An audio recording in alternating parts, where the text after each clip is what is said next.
Hello, welcome to Tactical Ops. I'm the Grandmaster Alvar Alonso from Spain. I won many national championships, I won some international opens, but I'm mostly known for being an openings author. And here instead on ICC, I was given the choice to do a course about calculation, about tactics. And I was really excited because I never touched really that subject. And basically, I want to show you what I do with all my students and even people that they are just starting to play chess.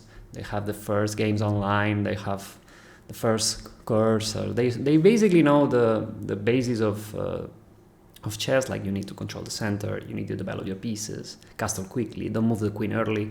If more or less you know all this stuff, it will be already good for you. And you also need to consider that most of my students, I also have much stronger students like international titles, even I have some international masters. I do basically the same thing. I consider it's very important not only to solve puzzles, but to understand how you solve them and how you need to solve them, what is the order and what is this system, so you can grow up much bigger then. And basically the goal of the course is more like you check it now, and then you listen to me rambling about different stuff for a while, and then in 5-6 months or whatever you feel like, you go back to it and you realize, okay, am I doing what Alvar was saying? Am I learning? Am I incorporating all this stuff to my knowledge, or am I just hearing it? I highly recommend you to stop whenever you feel like, whenever I'm showing a new position on your own, on your behalf, yeah? To try on your own, to try to think, what am I trying to say in that position? It's always better you have active learning than passive learning in this case. And basically the distribution of the course will be in 7 chapters. In the first 3 we'll go for the most basic components of calculation, which are checks in the first chapter, captures in the second, and threats in the third. And basically we'll try to go over how you need to do them, like not just show that, like, okay, this is a check, this is capture, this is a threat, but which order, which one you should choose, how you should prioritize them, and how they relate to each other. Yeah? And the 4th chapter will be something different that I really like to do as students, and which is what's your opponent's next move, or prophylaxis, or okay, they have some different names, like basically taking into account the next move of your opponent in order to calculate. Because if you fill it together with checks, captures, threats, this 4th aspect basically covers what you need to do in 99% of the positions. If you do these 4 steps in any position, basically you have most of the relevant information. Then you have strategy, and you have other components like opening theory, and this kind of stuff that, okay, it's out of that 1%, 10%, but basically if you're consistent in these 4, usually you skyrocket. It's much easier to teach openings, someone who's very sharp in tactics, who knows, who's consistently trying moves and trying to find it, that vice versa. So yeah, I highly recommend to pay much attention to that. Then on the first chapter, we're going to be talking about patterns. Basically, the other way of thinking about calculation is that there are presets of patterns that are very common in chess, and you should know them. You should get used to them, because sometimes it's much easier when you're calculating to just put some, okay, I know this pattern, this one, and this one, I put them all together. It's much easier to brute force calculating all at the same time. You can do it as well. And sometimes I did it myself in some endgames that they told me, but this is theoretical draw, and I didn't know. So I feel both are very important, because I realize that so many people, if they don't see a pattern that they recognize calculating, then they say, okay, there is nothing. They don't try to look for a new one or a different combination of patterns. So I feel it's very important, the distinction. Then on chapter number 6, we will be talking about some games, because calculating is very easy to do in a vacuum, but it's not that easy if you consider that the game has a lot of emotions, like, okay, the position was lost, or it was a very boring position, I wasn't ready to calculate, and this kind of examples that to make you feel a bit more realistic about the games. And then on chapter 7, we will be finishing with common mistakes and bad habits I see of many people while calculating, that basically they get bigger when you're in time trouble, when there is some tension, when there are some nerves, Basically, you pay a very high cost where the game matters. So that's why I feel it's very important to end on that note. And well, without further ado, I hope you enjoyed the course, and I happily invite you to go to the first chapter about checks. Here we'll be talking about checks. Checks are the source of chess, I would say, are the most important thing you need to take attention to. Basically, every position you need to look for checks, look for threatening the king and trying to do mate. We have a saying in Spanish that's something like, try to do a check, it could be mate. So yeah. So in this very obvious case, it's white to play, and white will do rook d8 check. Yeah, and basically black has different. Well, in this case, black has different options in order to prevent or defend against a check. One would be like covering it up, one would be like getting away, and the other one would be taking up the piece on the rook. So here the main point I want to tell you first is that your brain needs to get used to try checks. Just try it. By any position, you will need to see it first. It's the most relevant move for many reasons. Chess is an information game. Basically, you want to obtain the quickest or the most information in the least amount of time, especially in blades. So checks basically give our opponent the least possible options. Yeah. So maybe you have heard for checks, captures, and threats. And why do we need to do them? Very consistently. So this is the most important thing, I feel.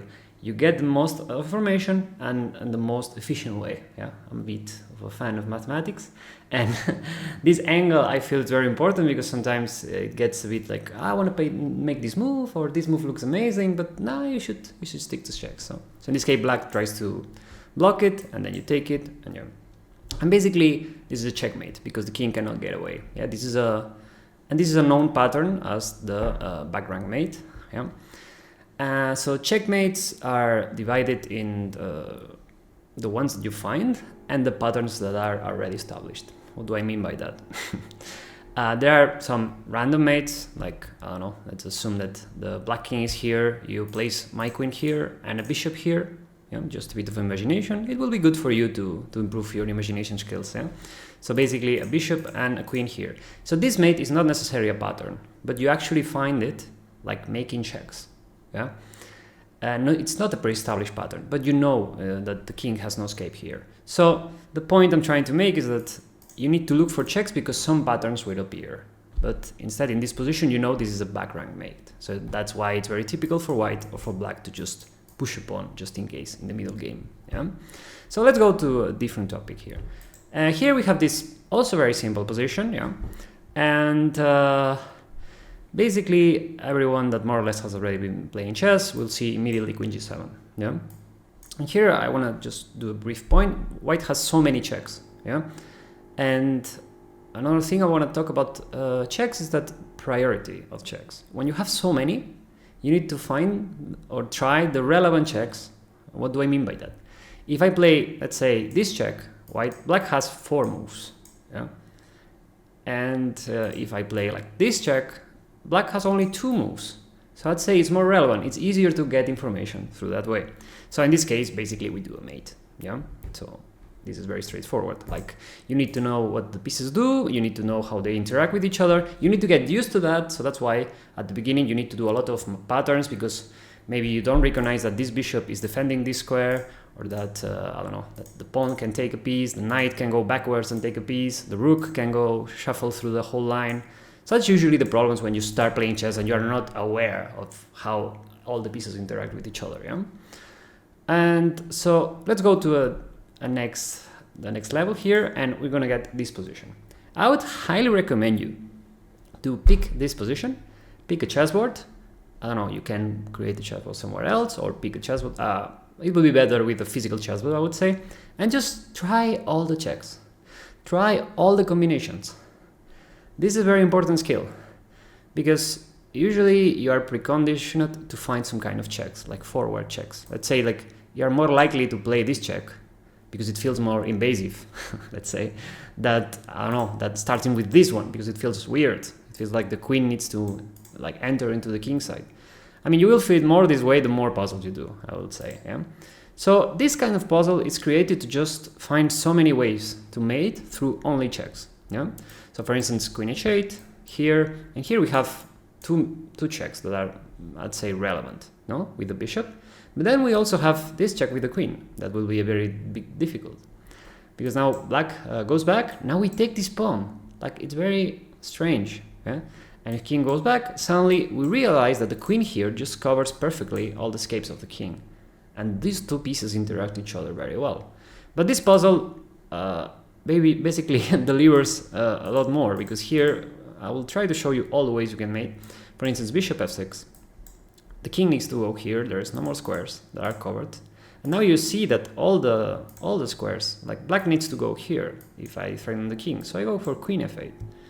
And the king needs to go here. And now the king wants to run away, but we don't want to allow it. So we make another check. And the king needs to go up. And then suddenly the pawn that was a bit deceptive and not really doing anything, it becomes vital. Because now if the king moves, we do checks. Yeah. And let me show you one last example here. We can also do check here, and black needs to cover with the queen, and we would be able to win easily, taking the queen. But I highly recommend you to to keep looking for checks, even if you know that you are already winning. That would be my most important take in this game. Like, try everything, try all the combinations. Don't get satisfied with the first thing you find, because for instance, this check is a different kind of pattern. Like, this queen is pinned, so you cannot take it. So you're already realizing there is a pin here without even knowing the name of the pattern. Yeah. So that's why I'm saying that there are so many moves that are hidden. I have one thing that I try to do with students is that try to help them find moves that are impossible because they have some preconditions. They say, no, this no because I lose, or this no because my opponent is attacking this piece. They create some kind of limitations. So at the beginning, when you start, try everything, especially if you're training, if you're having fun, like look for all the options and look for instance, why the other options don't work and all this kind of stuff. Yeah? And for instance, black can block, you check, and the king runs up, and maybe we are scared, yeah? And here we talked about what we were talking in the previous chapter. Like, we do a check that basically gets less squares for our opponent, yeah? So let's see our options here. If we do check with the knight, I mean, the knight is taken, so we don't like that. If we do a check with this knight, I mean, the king has 3 moves, yeah? Let's look for a different one. Like, what about this check with the bishop? This check with the bishop, the king only has 2 moves, so it's easier for us to think ahead, yeah? So let's start with this one. Let's not make a discussion. Let's start because we get more information for it. And in case of king f5, now we do this check and we realize it's mate. Sometimes this will happen when we do combinations. We try the moves, we try the checks, we try the captures, and suddenly we realize, okay, hey, we're winning. That's what happens when I play chess. I'm a grandmaster, and sometimes it feels like for so many students that they need to know in advance what's going to happen. And if they don't know in advance all the themes, they feel like, oh, this is not working. So I encourage you, I will insist a lot, just try everything. Just look for every possibility. That's how you get better at chess. And for instance, the king goes away, we do the same check, and now black has an extra option, and here we have the same dichotomy, but now with material. What do I mean by that? We have 2 relevant checks, I would say, maybe 3, well, maybe 2. No, the two more relevant are this one, yeah. But again, after this one, black has 3 moves. But also we have this one, which is a bit difficult to find and a bit unintuitive because we are leaving this piece loose. But but black only has 1 move. Yeah, all the other squares are covered, so we take, and now it's made. Yeah. So basically here we discovered such a strange pattern, yeah, out of nowhere. So that's usually how it works. Yeah.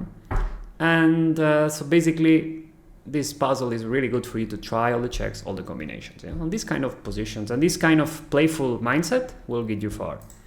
So we get to the next position, and this is a very strange one. And the point is, white is a pawn down.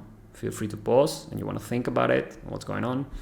And black is also threatening mate, which is the most relevant, with a battery. We also have a battery of our own, but the rooks are a bit in the middle. Yeah. So, and we also have the knight, the rook threatened, the knight threatened, and also this bishop is kind of pinning everything, right? But we have the power of having the turn. And this kind of puzzle, I want to encourage you to find different patterns on the way. Don't get comfortable with one solution, try checks, try different ways, the same thing. So here I will give some examples, yeah. But for you to give you a clue, this position, every check wins. Because we have a very cool one, is that the rooks are in the middle and we want to get this battery going on. So basically we sacrifice both rooks, yeah. And then the black cannot do anything, yeah. So then when you reach this kind of position, you will feel like, oh, okay, we have this pattern with the battery, but there are plenty more patterns. Like for instance, one really cool one that I really enjoy is that we can start with this check. Yeah, we are doing a double, and basically we are deviating the key defender of the king. If you realize, like, the other pieces are not really helping the black king, yeah. So black takes, and now we do check here. We give up the rook because we want to keep doing checks to keep the momentum. That's also why they are very important. After taking, check, and now we'd have the same mate. But let's say, okay, black cannot not take. Black has a lot of material. This is another possibility. And now we do the same check. We try what happens. But black finally blockades the diagonal. Why was that possible? Because black usually had the problem that after taking the rook, this was a double check, yeah? So the double checks have no way to be countered, yeah? So here instead, after king g7, this is not a double check, so black has an extra option. But now we realize that white is also winning with a different pattern. And my point, the key point here is that, okay, you get this position in your mind. Okay, tell me, how do you expect to know that you will make this mating pattern in advance? It's impossible. You ask any grandmaster, it's impossible. You need to try. I need to find out. Yeah. And finally, in this chapter, I want to show you a position and a concept about calculation. Imagine you're in a blitz game. You have 10 seconds here. Yeah. Right. What do you do? What do you do? You are material down. The king is weak, and you see that this rook is hanging with check. Okay, so you take it. No discussion. Yeah. But the problem is that after the king going out, you do another check because you want to get back the material. Yeah? And the king goes out, and you want to take the material with check, and the king keeps going out, and well, you keep taking, and now you realize that you are material up after 3-4 moves, but black has the turn. So the turn and who makes the checks is the most important thing in chess. So never get comfortable with material. That will be my take. Like for instance, check, check, check, check, and now black just wins. It's just a forcing mate. Yeah. So here, after you try so many checks, I leave you this position if you want to find out what's the solution. But the greatest point here is that white has many different ways, many different checks, many different combinations. I want to show you one more that it's actually really cool. It's a bit deep, but let's say, okay, you want to add pieces to the mix. That's a really good concept in chess. Like if you don't only do checks with the queen, you will only be able to restrict the squares with this piece. So in this case, the bishop was helping, but now that the king is away, it's not helping anymore. So we add the bishop. We play bishop a5. But here the king can get away, and after bishop e6, we want the queen. Yeah, there are no more checks that are relevant. We have this one, this one. I mean, for now you don't know what are relevant, so keep trying. Yeah, I always tell to my students, at some point you will realize what are relevant, but in general, try to contradict yourself in that sense. After bishop e6, it feels comfortable, yeah, and you are winning the queen. You recovered the rook, so you are more or less winning here, right? After a check, the bishop can go back. But the problem in chess is that I want to give you some kind of an advanced idea that black has so many ways. The defender has so many ways to counter your checks. Yeah. So, for instance, including b6 here changes everything. Yeah. Because now black can do a check, go here, and do another one. And now you realize that all those squares are covered. So the king needs to stay here. And suddenly black has a draw out of nowhere. So, and you might be thinking, okay, Alvar, what is this puzzle about? What's the point? This is the point of getting baited with checks. Yeah. So maybe you are inclined to take the rook. Yeah. But the point I wanted to make in the previous chapters, or previous games, I would say, is that you have other checks and you want to make the checks that give the less options to your opponent. So basically here you have check and queen e5 that more or less is forced. Yeah. And the king has two choices, but let's say the king runs away and suddenly the checks dissipate, or you keep repeating or basically end up. So your thought process should be like, okay, do I have another way to keep checking before going deeper into our analysis? And the answer is yes. And we can add pieces to the mix, which is this one. And this one is key because now it's very easy to see that we control the escape of the king, and black cannot really put any pieces in the middle that, I mean, we will be taking all of them. And now we take the rook and the king has no escape. So we analyzed all this deep nonsense with queen h8, now check, now we take, now black mates us. It's very difficult. But suddenly, if we have the eyes open and we consider all the checks equally and we realize we have all our options. So this is a basic skill in blitz. If you're going to have better blitz, you need to have more, let's say, less biases, I would say, to consider checks, to consider options. And okay, a future assignment would be to consider your opponent's checks in that way as well. Not the ones that only take piece, but also the other ones. And you will see a lot more and a lot more defenses. As a recap, try, be playful about it. Just combine them all, try to streak checks, try to find all the possible positions and learn patterns, which are great because some of the patterns are really strange if you don't expect them. So that's why I put high emphasis on try it, because sometimes I would, for instance, doing a similar comparison to endgames, I had not much knowledge of endgames, but some endgames I would just solve them by pure calculation. And this happens a lot of times. So basically, if you try, you can find the patterns. But if you don't try, then it will be very hard for you.